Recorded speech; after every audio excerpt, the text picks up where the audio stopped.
David Sparks, second year in a row. Welcome to the Nonprofit Productivity Summit. Thank you very, very much for being with us this year. Well, thanks for having me back, Mike. As I told you last year, I've got a lot of friends and family that work in nonprofit, and I know how hard nonprofit folks work. And anything I can do to help, I'm here for you. Well, thank you. So, we're going to be talking today about a couple of tools, a couple of different apps and technologies. But as we were talking beforehand, I think really the biggest thing I'd love for you to riff on is just how technology and apps can be a help to a person and to a nonprofit leader, and not just another thing to learn, or oh gosh, we're all having to use this app this year, here we go again. Yeah. Let's just wait out the storm. So maybe we could start there in terms of the really just the value of productivity apps and software in order to get the mission done. Yeah. I mean, it's funny because I make my living talking about technology and how to use it better. But in a lot of ways, I feel like the technology industry has failed us. I mean, when computers first arrived, I mean, I'm old enough to remember when they were new. The promise was that technology was going to make everything easier. We were going to get our work done faster, get home earlier. And then, of course, technology became the problem. I mean, there's the obvious issue of too much email and, all that. But there's also the fact that Silicon Valley figured out by getting our attention through advertising, they could make a lot more money. So a lot of technology products, even ones that are quote unquote sold to help you, are actually sold to get your attention away from the work that's most important to you so they can monetize you. And I think that a lot of people don't realize that, explicitly, or they understand it, internally, but they haven't really acknowledged it. And I think there's a solution to this, and that's that, there is still technology that can give you all those original promises, but you've got to be intentional about it. You've got to pick the stuff that can help you actually get your work done better, faster, and avoid actively, like the plague, the technology that's there to cause you to be distracted or, just not really fulfill the purpose. I mean, the computers work for us. We don't work for them, and you need to remember that. And we're in this weird time now where there is a lot of money and a lot of smart people spending their time finding ways to make apps that actually don't help us get our work done faster. So, this is something near and dear to my heart, and I think something that nonprofit people in particular don't have time for. They've got to figure out the I call it the technology stack, and then get back to work without letting the technology stack actually distract them or drive them away from the big goal. For you, as somebody who's using and testing all kinds of different Yeah. apps, is the feel factor important? In other words, like how I feel about OmniFocus or how I feel about Notion or Obsidian or whatever, does that factor into your sustainability in using an app? Yeah, I believe delight plays a role. That's what I call it. Is it a delightful app? I mean, when you go into it, does it feel like torture? Does it feel like you're enjoyable? I'm full time as Max Sparky these days, but for 27 years, I was an attorney, and the legal industry software is just legendarily bad. Like I remember, we had an app that we were supposed to keep track of our email with respect to our cases. And I counted, you had to click the mouse 8 times, Mm. to link an email to a project. And it's like, that's torture, when you're trying to get your email done, you got to do 8 mouse clicks every time. And then, so you want to find an app that, number one, I mean, first it has to fulfill the purpose. Like I said earlier, it's got to help you get your work done faster and better. That's more important. That's the most important criteria. I mean, if it's a distracting app but it's delightful, that's not going to help you. But if it's a productive app that's delightful, you're going to look forward to using it. You're going to be better about using it, and I mean, that's really the sweet spot, right? It gives you the productivity that you need, and it doesn't feel painful to be there. Well, that's the recipe for a successful application.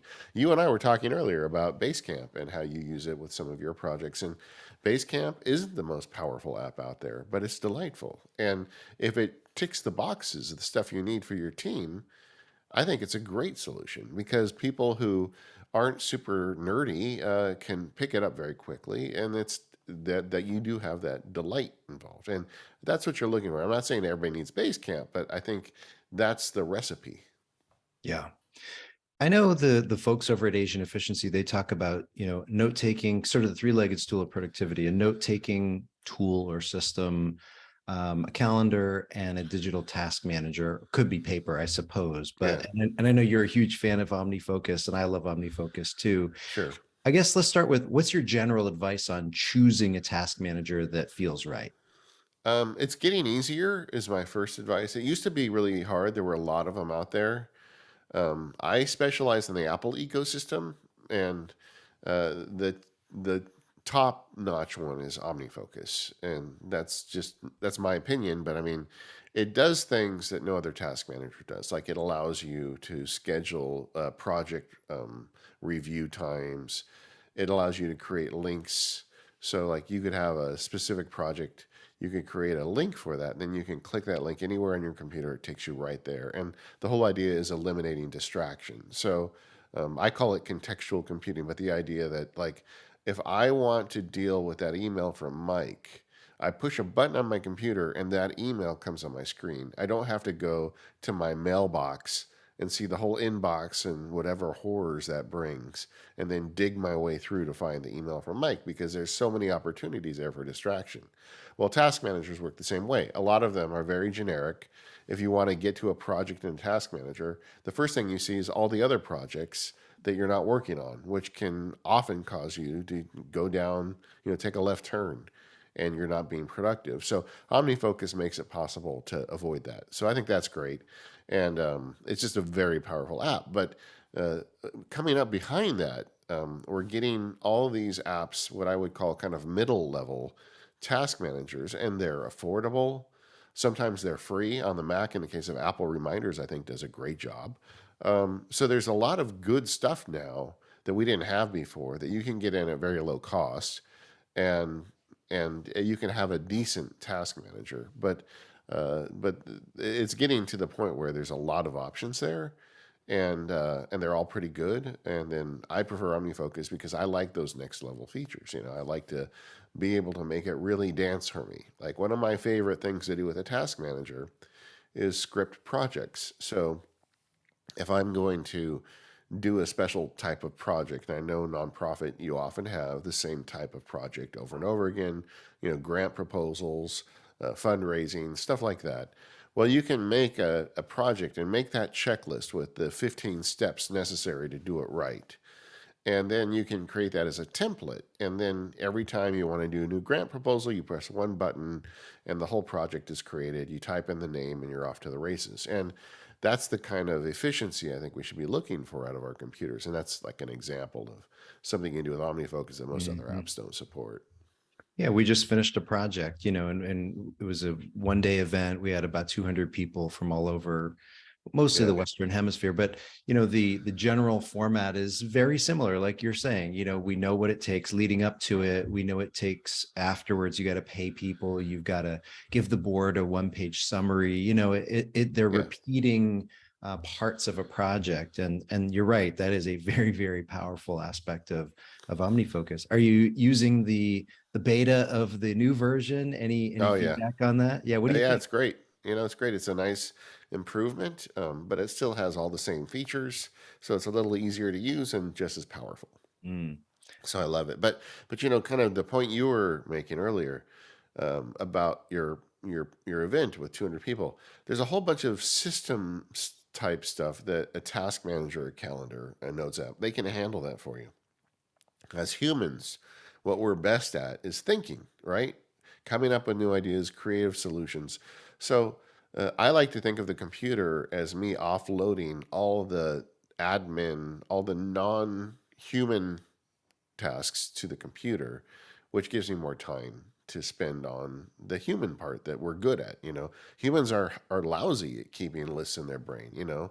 Try and think of a 15 item checklist and keep that in your brain while you're going around your life, taking care of your kids or working on other projects. You can't do it. But find a creative solution to this one sticking point, you're really good at that. So let the computer do the brain dead stuff, and focus on that and find tools that work with you to Mhm. solve that problem for you. All right. So you're Max Sparky, you're using testing just about everything. Are you Yeah. ever tempted to leave OmniFocus? And what's that process like? And how do you kind of ward off temptation? Well, I mean, I'm always looking, and I don't really feel like it's warding off temptation. I want the best app. I'm not in the bag for anybody. So if somebody makes something better than OmniFocus, I'll switch to it.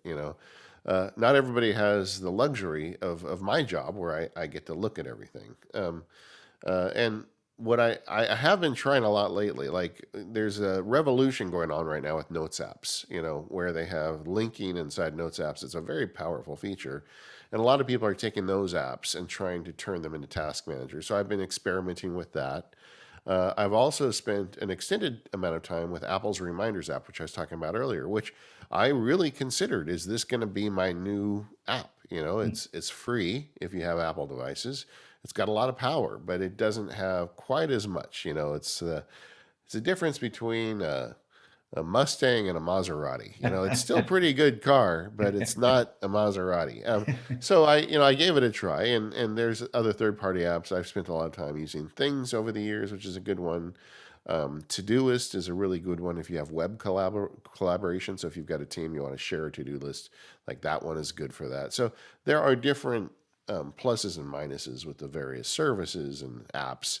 But I just keep coming back to OmniFocus because I can never, every time I try something else, there are features in OmniFocus that just aren't there. Like two that really stand out for me is OmniFocus has a feature called defer dates. Mhm. So like when I want to do something in the future, I can set a defer date, and I do these not just for next week. I'll do them for 2 years from now in April, and I put those defer dates out. So I never see the task. They disappear until that defer date shows up. And it's a very efficient way, because what you don't want in your task manager is to see all your tasks ever. You want to have it be smart enough to filter and just give you what you need. And so that's really nice. And that URL thing I was talking about earlier, it's super nerdy. It's kind of hard to communicate like this, but the idea is it's a laser pointer into your tasks. And then you can put that pointer in any other app. So the idea of jumping straight to a project, or straight to a type of project, or that kind of stuff, I find hugely helpful. I don't think people realize how often they get lost in the journey on their computers. Like Mhm. if you say, I want to answer an email, like I was saying earlier, you go to your inbox, and a half hour later you realize you never even got to the email you went in there to answer. Or you say, I'm going to go on the web and do some research, and then it's an hour later and you're neck deep in Amazon. It's so easy with computers to distract you going from this point to this point. Whoops, there we go. So finding ways that to force yourself to go directly and never get that interruption in the middle makes a huge difference in your productivity over time. I think you're right. I think we just get used to, it's sort of like aging, it's like, Yeah, I'm not in as good shape as I was in my 30s. I'm not as good as when I'm in my yeah, 20s. We kind of get yeah, used to that. yeah, We have Pat McDowell also this year on the summit. He's a huge OmniFocus user, and he talks about the review feature in OmniFocus. And he just yeah. says, this is absolutely a critical feature for me. It informs my entire week. And I've said it, you probably have too. I don't know why every digital task manager doesn't have that same feature. It's absolutely incredible. It's shocking to me that that one is not ripped off by everybody. And Yeah. the beauty of it is it's a review process. Now, if this was kind of a legacy of David Allen getting things done review process, but the way David explains it in his book is, every week you go through and you review your projects.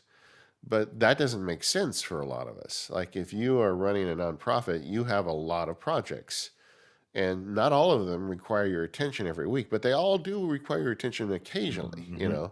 Mhm. so like you may have it so it only shows up for review every 5 weeks or every 6 months, But it's an appropriate time. But in OmniFocus, you can designate the review sequence for each individual project, which makes it easier to do the reviews and just gives you, once again, the data you need to see at the time you need to see it. And like I said, I don't get it. Is it hard to implement? I mean, why is nobody else copying this? I honestly don't know. It is amazing. I Yeah, think for me, that's my favorite feature of OmniFocus. yeah, Let's talk about kind of the rest of your life. So you're a very successful podcaster. You've got this, bursting membership site, which we'll talk about. You're a blogger, you're a communicator, I think you're kind of an analyst at this point in terms of Mac yeah. stuff specifically. But does OmniFocus weave in and out of the rest, and you have a family and a home and all that? Yes. Does it weave itself into the rest of your life, or do you just keep it focused on Mac Sparky day job work? No, no, it's everything. It's everything. I think having multiple task managers is the road to madness. It's just, I keep it all there. It's a powerful enough app that I can easily filter between personal and professional tasks. So I do everything in it. The only exception is I have an Airtable that I share with some people on my team where we track project statuses, but that's not where we actually perform the task. Everybody on my team is free to use whatever they want to get their work done. But we have one place that we do kind of check in collaboratively just to see where things are. But in terms of the actual mechanics, I just want people to get the result back. I don't care how they do it. Hmm. We were talking about Basecamp. Is that a tool that you use with your team members, just insofar as OmniFocus doesn't yet, have collaboration with external users? Do you use those as sort of a complement to each other, Basecamp and Uh, OmniFocus? no, I did use Basecamp for a while with my team. I don't anymore, because we found it was more than we needed. We just tried to, we looked at, complexity within the team. It's a small team, so we were adding levels of complexity that weren't required.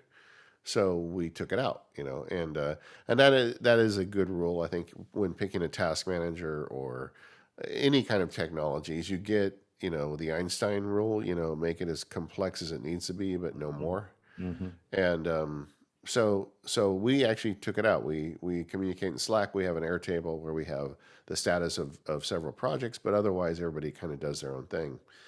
And that, but it's a small team. If someone's watching this and they've got 50 people, maybe they need a Basecamp or some other collaborative tool to keep everybody on the same page. So everybody's got to make their own decisions on that. But I generally like to think of task management as something that I do, my own system. And to the extent I work on teams, even when I was a lawyer and I was working with other lawyers, we had ways to track just project status between each other. But I didn't want to see the secretary's task list of, getting a brief filed. That was her thing. I just wanted the brief filed, and I think that's generally a pretty good idea with task managers, because when you start like seeing every task on every person's desk, it's a rabbit hole and not really worthy of your time. I want to talk about labs, but before we do that, do you have any just general encouragement for nonprofit leaders in terms of taking pride in their productivity? Yeah, I mean, this is, I think, an era of time where there's a huge problem with technology failure. Like I was talking about earlier. I mean, it is just crazy how much money is being made off these social media sites and advertising embedded in everything, including productivity applications. And I think there's a lot of people who have the right intention, but they're going down the wrong path because they don't realize that they're being sold as a product rather than they're buying something to help them be more productive. Mhm. So I think you have to be very intentional with your choices. And I think we are entering a crisis of focus in the country of the United States for certain. I think globally as well. I mean, the studies are showing, how kids' attention spans are lower than ever. And it's true for adults too, because everything is the next flick in Instagram or whatever the social media app of the day is. So I think you combine those two things. You build your focus muscle by getting intentional applications. And The upside of this is because there's this crisis, a lot of people aren't doing it. And if you want to get ahead, get focused, get intentional. That's all. I mean, it is it's a huge opportunity for you because Mhm. your competition is not. And I think bring that intentionality, that focus, figure out how to build those muscles. Don't fly back and forth to a new app every year. Find ones that can solve those problems for you, that don't turn you into a product, and then learn how to focus your time. And you are so far ahead of everybody else. Mm. It's a hard it's a belief, it's an opinion of mine that there's a lot of mediocrity in a lot of different sectors, but for any, teachers out there who feel like, oh gosh, our industry isn't respected enough, or for any Yeah, executive directors out there who say, oh, I wish that more nonprofit leaders were more respected. I say, well, let's raise our game. Let's be yeah, amazing. And like you're saying, let's be focused and intentional. And you'll pretty quickly stand out because it's easy to not be focused and intentional. yeah. Um, I well, mean, just speak. like for an example, a meeting, like you're Yeah. going to meet a donor. Yeah. If you have it together, that donor gets an email from you 2 days in advance saying, hey, we're going to meet in 2 days. Here's a couple agenda items I'd like to talk to you about so you know what we're doing. You show up, you're looking at them in the eye throughout the whole presentation, but you're also taking notes. They get a follow-up email afterwards. They suddenly they say, this is a person that respects my time and is a professional. That gets you bigger donations. It's like the ship has a good captain. I'm going to invest, and it's really, I think that can be true throughout your career, Yeah. no matter what you're doing, but particularly in nonprofit. But so I guess kind of winding back a little bit, technology is there for you to help you, but it's not easy to make it help you. You have to be smart about your choices and the way you use your time. But if you can figure that out, that's like a superpower. I have a podcast called Focus, and I say focus is a superpower of the next 2 decades because not many people have it. If you figure it out, you're going to be able to write your own ticket. Let's talk about the Max Sparky Lab. So this is, I mean, it's not new, but it's relatively new, Yeah. less than maybe 2 years, I'm No, guessing. I'm just a year in it. Wow. At the Okay. end of last All year, I right. decided to go full time with Max Sparky, and I created these labs because I'm always trying things. I was talking about, like, I did a video series in there on the Apple Reminders app for the Labs members, and I call it the Labs because it's where I'm experimenting on finding better ways to make this stuff easier. And you can sign up for a membership, and you get, there's videos and meetups and podcasts, just a bunch of content that comes out to you. Mhm.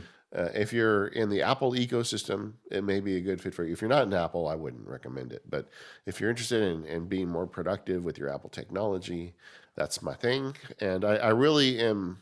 This whole thing about focus is a big point for me. And I think it's not an easy problem to solve, but if you can solve it, I think you can get ahead. And that's something I really spend a lot of time on.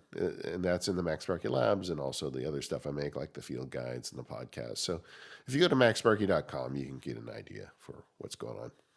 I especially like the bonus podcast where you're kind of a reporter going down the here's what's Yeah. happening. That's Yeah. fun. It's different. It's sort of like David the reporter. I enjoy that. And for folks who want a really nerdy and cool tour of somebody's professional studio, you get to see. Is it called Endor Studios? Indoor studios, like Endor Studio. from Star Wars, the planet with the little Ewoks, because it got wood in the background. I don't know. You know, I grew up with Star Wars. I'm still a little bit nerdy, even though I'm a middle-aged man. So you got to put up with that with me to a certain extent. David, thanks so much for sharing your wisdom and expertise in this year's Productivity Summit. We appreciate it. Thank you, Mike.